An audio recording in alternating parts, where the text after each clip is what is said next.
رؤوف بالمؤمنين، ها هو لا تغضب. فتجي عند الشيخ والله أنا كنت غاضبا.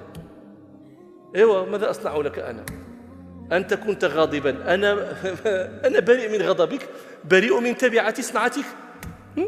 فتقول له قد وقع طلاقك، فيقول لك أنت خربت بيتي.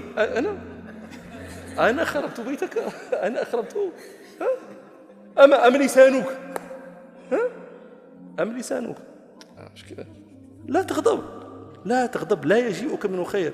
وينبغي أن تفهموا أيها الناس أن الغضب الذي لا يقع معه الطلاق هو الغضب الذي يرتفع معه التكليف. يعني هذا الإنسان يغضب يصير كالمجنون، ما عنده عقل، بحيث إذا ذهب عنه غضبه تقول له قلت كذا، يقول لك أنا ما قلت، وليس يكابر، يقول صادقا أنا ما قلت، أنا ما ذكرت.